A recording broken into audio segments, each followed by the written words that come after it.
Bonsoir à tous, c'est les 19h. Voici les titres d'autres journaux.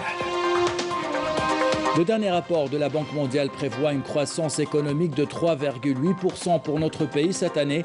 Le rapport souligne la gestion maîtrisée de la pandémie par l'Algérie.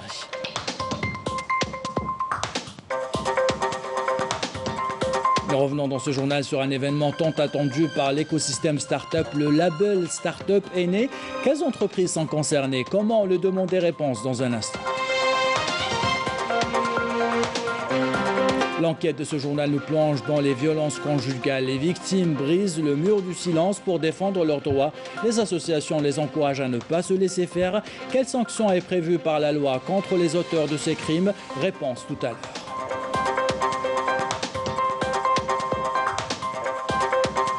Enfin du sport, après 9 mois d'arrêt, les compétitions cyclistes reprennent. Et nous verrons dans ce journal également le surfcasting, une nouvelle discipline qui compte des adeptes prêts à tout, jusqu'à créer leur propre fédération. De belles images à découvrir à la fin de ce journal. Voilà pour les titres. Bienvenue à tous. On entame ce journal avec le dernier rapport de la Banque mondiale qui prédit un ralentissement de l'économie mondiale. Fini la croissance à 2 chiffres. Certains pays connaîtront une décroissance, d'autres s'en sortiront plutôt bien, comme l'Algérie. La Banque mondiale prévoit une croissance économique de 3,8% pour notre pays en 2021 contre une décroissance en 2020. Un signe positif ou un signal positif pour les investisseurs. Amel Bouharba. Pour 2021, la Banque mondiale table sur une croissance hors hydrocarbures de 3,6% pour l'Algérie avec un PIB de 19,400 milliards de dinars, soit l'équivalent de près de 150 milliards de dollars contre plus de 18 milliards de dinars en 2020. Selon les projections de la Banque mondiale, le PIB par habitant devrait atteindre 3 323 dollars contre 3 232 dollars en 2020. L'Algérie devrait renouer avec la croissance économique en 2021 avec 3,8% après une année 2020 difficile impactée par la pandémie du coronavirus. C'est ce que souligne le rapport de la Banque mondiale qui estime que la réaction du gouvernement algérien face à la pandémie a été rapide, saluant les mesures prises par l'Algérie pour alléger les obligations financières des particuliers et des entreprises et accroître la liquidité, notamment le report de la déclaration ainsi que le paiement des impôts sur le revenu. Selon cette institution financière mondiale, la consommation et le secteur privé ainsi que l'exportation représentent les 3 leviers de croissance de l'Algérie afin de faire face aux contraintes budgétaires et réduire sa vulnérabilité face aux chocs extérieurs. Pour la Banque mondiale, le développement du secteur privé devra constituer la pierre angulaire de la stratégie de relance afin de soutenir la croissance économique et créer des richesses et des emplois. Et créer la richesse et l'emploi compte désormais sur un nouveau levier économique, les start-up.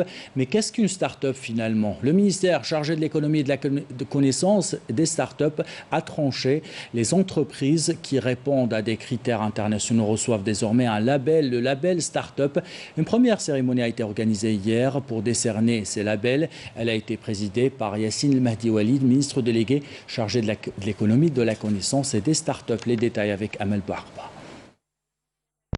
Ils sont des dizaines d'entrepreneurs porteurs de projets innovants et créatifs avec un fort potentiel de croissance et ils viennent de bénéficier des premiers labels Start-up. Un label qui leur permet désormais d'obtenir des facilitations notamment en matière d'exonération fiscale et d'accompagnement. J'ai inventé un dispositif de sécurité anti-incendie pour véhicules. J'ai obtenu un brevet d'invention reconnu par 154 pays.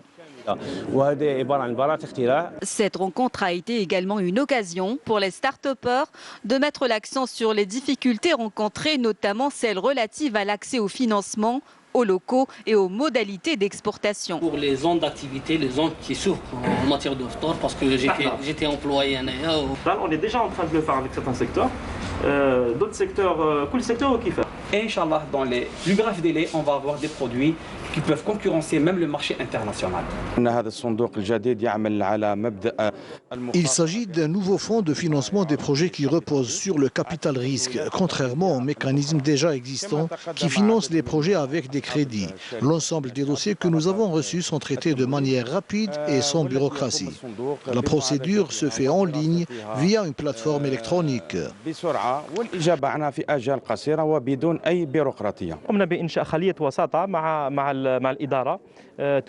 Nous avons créé une cellule de médiation avec l'administration pour faciliter les démarches administratives et lever les entraves bureaucratiques. L'objectif de cette cellule est aussi de présenter les projets des jeunes start-upers aux différents départements ministériels. Cette cellule a étudié jusque-là plus de 250 dossiers. Les porteurs de projets intéressés par l'octroi du label Start-up peuvent soumettre leur demande au Comité national de labellisation qui se réunit 2 fois par mois à travers la plateforme électronique. Et du monde numérique vers l'aquaculture. Plusieurs cages offshore ont fait leur apparition dans le littoral de Chlef. Nous allons découvrir dans un instant l'aventure d'un investisseur motivé par les résultats prometteurs de son investissement. 1500 tonnes annuelles de poissons. L'exploitant compte bien augmenter sa production grâce à des fonds propres. Reportage Amin Shraprap, commentaire signé Adel Boukhams. Mahfoud Al-Mokretar est considéré aujourd'hui comme l'un des pionniers de l'aquaculture à Chlef et au niveau national. Il compte à son actif pas moins de 24 cages offshore pour une production annuelle tournant autour des 1500 tonnes de poissons. Une production qu'il compte fructifier dans un futur proche.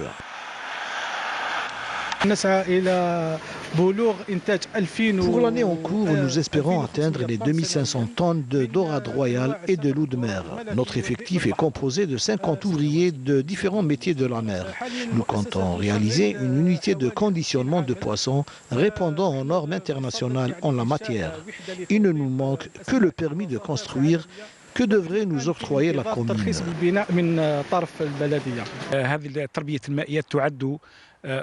L'aquaculture est aujourd'hui une industrie à part entière. Il s'agit d'une filière maîtrisable qui augure d'un avenir prometteur, avec un impact certain sur le marché de l'emploi et sur la production halieutique, surtout avec la baisse de la pêche maritime. Un secteur créateur de richesses et d'emplois. Je suis formé en aquaculture. Des projets d'une telle envergure sont bénéfiques aux jeunes. Réalisé sur fonds propres, Al-Mokretar Aqua est devenu un modèle à suivre en matière de production aquacole. Et on fait le point maintenant sur la situation sanitaire en Algérie. 272 nouveaux cas confirmés de coronavirus, 209 guérisons et 3 décès ont été enregistrés ces dernières 24 heures, selon le porte-parole du comité scientifique de suivi de l'évolution de la pandémie de coronavirus, le docteur Jamal Fourara. Et l'Algérie, comme vous le savez, se prépare à recevoir les premières doses de vaccins. À Blida, premier foyer de la pandémie, plusieurs mesures ont été prises, vous allez le voir, pour conserver les vaccins et entamer les campagnes de vaccination. Après avoir été le premier cluster de la Covid-19, la wilaya se prépare à recevoir les premières doses de vaccination. Ce congélateur peut stocker les doses de vaccins de moins de 80 à 0 degrés. Maintenant, il est réglé à moins 20 degrés.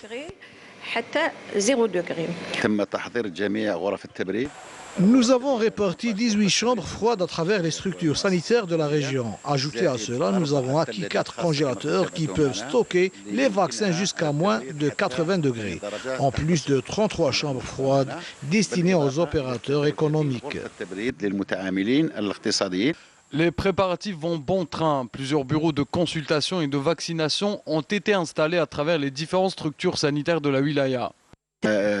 Nous avons mis à disposition 48 centres de vaccination à travers les établissements hospitaliers de la région, en plus de 2 cliniques mobiles. 93 équipes médicales sont mobilisées pour la campagne de vaccination. En attendant la réception des premiers lots de vaccins, les préparatifs à la campagne de vaccination sont en cours. Et vous en conviendrez, cette pandémie a chamboulé nos habitudes. Si vous habitez le centre de la capitale, si vous vous êtes habitué au métro d'Alger, sa fermeture a certainement dû impacter votre quotidien. Bonne nouvelle, il sera bientôt opérationnel dans le respect, bien sûr, des mesures de prévention sanitaire. Adel Brahms. Croyez-moi, sans le métro, nous souffrons trop. Entre les clandestins et les moyens de transport en commun bandés, il est grand temps que le métro reprenne. La pandémie est maîtrisée, le vaccin est là, toutes les activités ont repris. Pourquoi pas le métro? C'est bon. En effet, la suspension de ce moyen de transport a impacté le quotidien de plusieurs utilisateurs.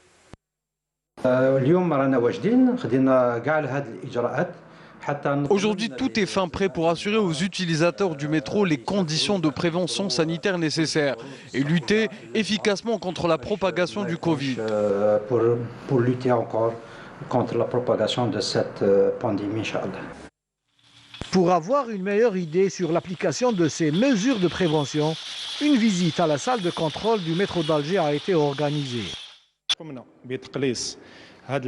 Nous avons réduit le nombre de voyageurs de 50% en renforçant le nombre de rames, ce qui va réduire le temps d'attente entre les voyages à 4 minutes 30 secondes. Qu'en est-il des détenteurs de cartes d'abonnement?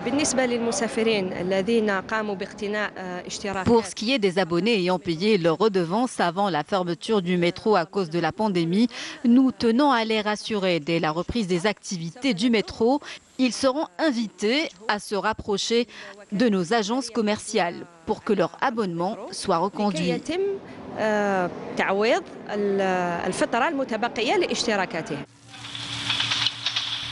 Une reprise qui devrait soulager les usagers de ce moyen de transport, devenu très important dans le quotidien des Algérois. Comme chaque week-end, on vous invite à découvrir une jeune start-up. Ce soir, on découvre TM Express, une plateforme de transport de marchandises instantanées pour les entreprises. Son but, digitaliser ce secteur. Son fondateur nous en parle. Elle relie les transporteurs de marchandises à travers tout le territoire national, possédant des véhicules de transport privés allant de 1 tonne 5 jusqu'à 40 tonnes. On a dit 10 tonnes, des 20 tonnes, des tonnages différents. Et les relier avec les entreprises algériennes désirant, c'est-à-dire transporter leurs marchandises en toute fiabilité, être professionnels et de digitaliser la logistique en Algérie. Donc ça, c'est notre premier objectif. Notre deuxième objectif, c'est de fructifier le prix des courses en se basant sur le prix de retour. Parce que si on peut arriver à avoir une flotte régissante dans toutes les wilayas du pays, on peut être plus compétitif dans le marché. Donc c'est ça nos points forts, nos points négatifs.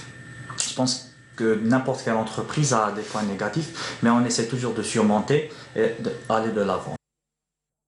Cette réaction maintenant de notre ambassadeur à Paris, Mohamed Antar Daoud, qui s'est dit étonné du contenu d'un récent article de l'hebdomadaire français Le Point, qui fait référence à la wilaya de Tindouf comme étant un territoire sous contrôle du Front Polisario, évoquant un grave dérapage qui exige réparation. Il aurait été plus simple et certainement plus crédible, ajoute notre ambassadeur, de reprendre fidèlement les paragraphes de l'AFP comme l'exigent les règles de l'éthique et de la déontologie et du professionnalisme du journalisme. Dans l'actualité internationale, le secrétaire général du ministère de Sahraoui de la sécurité et de la documentation, Sidi Oukel, a fait savoir que les unités sahraouis sont arrivées dans la région de Ouarkziz. Ils ont attaqué des positions marocaines dans le secteur de Touiski, précisant que depuis le début de cette intervention, les unités des combattants de l'armée sahraoui ont opéré pour la première fois dans le sud du Maroc. Dans l'actualité internationale également, liée à la pandémie de coronavirus, au moment où plusieurs pays entament la vaccination de leurs citoyens, un premier cas de variant variant du virus initialement opéré au Brésil a été identifié pour la première fois en Allemagne chez une personne entrant de ce pays. C'est ce qu'a indiqué les autorités locales sur place. Ce variant est hautement contagieux. L'enquête de ce journal concerne les féminicides. 54 femmes ont été tuées depuis janvier 2020 pour mettre fin à ces crimes.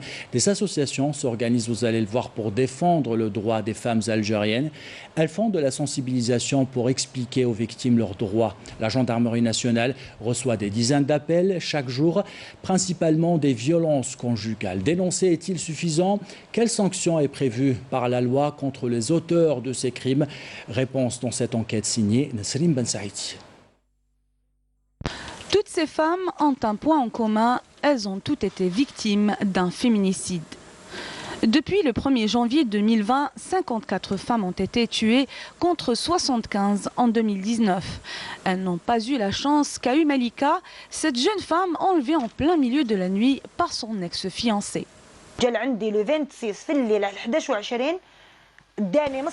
Il est venu le 26 octobre à 11h20. Il m'a enlevé brutalement. Avant de venir, il m'a appelé plusieurs fois au téléphone. Je n'ai pas répondu à ses appels. Alors que je descendais avec une collègue, une voiture m'a bloqué le passage. Il est assez grand et fort. Il m'a traîné de force à l'intérieur de la voiture. Il était avec 2 hommes. À ce moment-là, il m'a menacé. Il avait des lames et un couteau en sa possession. Il m'a kidnappée et attachée dans une pièce noire.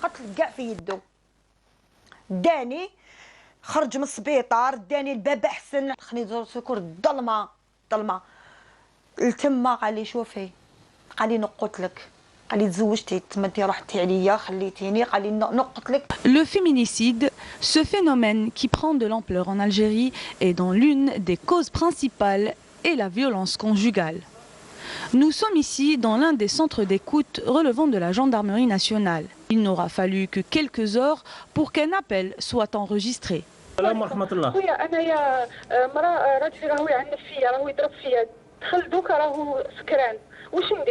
Les éléments de la gendarmerie nationale ont enregistré durant les 9 premiers mois de l'année 2020 6460 cas de violence contre les femmes. Mais quelles sont les lois qui incriminent cet acte? Si les coups qu'elle a reçus vont lui occasionner un dommage grave, la perte d'un œil, la perte d'un accouchement forcé, alors là, le pardon n'est plus de mise et la condamnation va de 10 à 15 ans. Mais si les coups et blessures en ITT ne dépasse pas la peine de 5 ans, si elle est de moins de 5 ans et c'est d'ITT est moins de 15 jours, elle peut pardonner. Elle peut pardonner et donc l'action tombe, l'action pénale tombe. Une loi qui certes identifie et nomme cette violence et la condamne, mais qui prend aussi en compte la clause du pardon. Continuons à militer pour la levée de cette clause qui est un signal en fait, qui est un signal d'impunité à l'agresseur et qui entrave, donc la plainte, qui n'aboutit pas, parce qu'on pourrait comprendre que la victime qui subit des pressions de la famille, de la société, puisse être amenée à renoncer à sa plainte. Mais le procureur de la République, normalement, devrait et doit normalement continuer les poursuites pour préserver la dignité des femmes.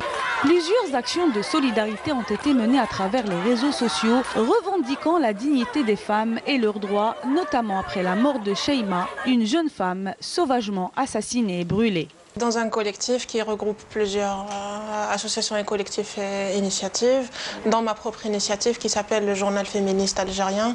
C'est une initiative qui essaye de créer un espace à travers les réseaux sociaux pour les femmes, pour le travail des femmes, pour ce que subissent les femmes, pour ce qu'arrivent à arracher les femmes. Lutter contre ce phénomène est un travail de longue haleine, en sachant que l'Algérie ne dispose que de 5 centres d'accueil, majoritairement concentrés sur Alger. Et voici une autre population fragile qui a besoin de centres d'accueil. Les sans-abri, pour leur venir en aide, l'association Ar-Rahma de Tipaza leur promet un avenir, un hiver chaud plutôt. 200 familles nécessiteuses sont concernées par plusieurs aides. Couverture de Linda Meki, commentaire signé Badi Amarki. Solidarité et entraide est le maître mot que se sont donnés les membres de l'association Ar-Rahma de Tipaza. Leur objectif premier est d'aider les personnes démunies pour passer un hiver au chaud. Nous sommes sur les hauteurs de Messelmoun, plus précisément dans la région de Bouhriz. Nous distribuons des denrées alimentaires, des vêtements, des matelas, des couvertures et des chauffages pour les familles nécessiteuses des zones d'ombre. C'est la 5e édition de cette action sous le slogan « Un hiver chaud ». Nous avons entamé notre action depuis hier en distribuant ces produits aux familles dans le besoin. Nous avons aussi beaucoup d'autres familles dans la daïra de Messelmoun. Notre campagne de solidarité se poursuivra et touchera aussi d'autres régions de la wilaya et d'autres familles nécessiteuses. Rendre le sourire aux enfants, aux veuves et aux personnes dans le besoin est la mission que s'est fixée cette association. Cette caravane cible les familles démunies. Nous envisageons de venir en aide à quelques 200 familles.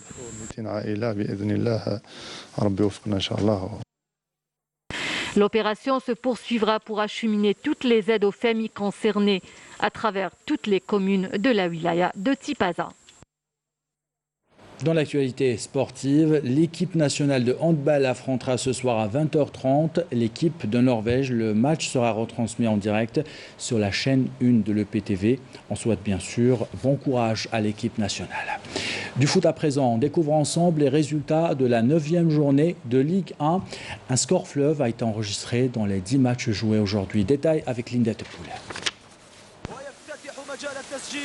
Le leader actuel du championnat de Ligue 1 de football, l'US Sétif, s'est racheté aujourd'hui en ramenant les 3 points de la victoire de chez son voisin, le CS Constantine. L'unique but de la partie a été l'ouvre de Qandoussi en première mi-temps. L'autre belle opération de la journée a été réalisée par le champion sortant, le CR Bilouizdad, qui a fait le plein à Rilizan en battant le Rapide local sur le score étriqué d'un but à 0. Sur le même score, l'USM Alger a battu le Cap Bojbarerij qui se complique la situation en bas du tableau. Auréolé de son succès à Sétif, le MC Alger est revenu de loin et a sauvé sa peau face à la SN Mlila. Une rencontre à rebondissement qui s'est terminée sur le score de parité de 3 buts partout. Avalanche de buts également dans le derby de l'Ouest qui a vu le Wydad Tlemcen damer le point à l'USM Blabbès sur le score de 3 buts à 2. L'autre derby à l'Ouest a vu le MC Oran battre l'AS Ochlef sur la plus petite des marges, 1 but à 0. Sur le même score, le M Médéa a battu l'US Bizikra. La JS Kabylie confirme sa bonne santé actuelle en battant la JS Saoura sur le score de 2 buts à 1.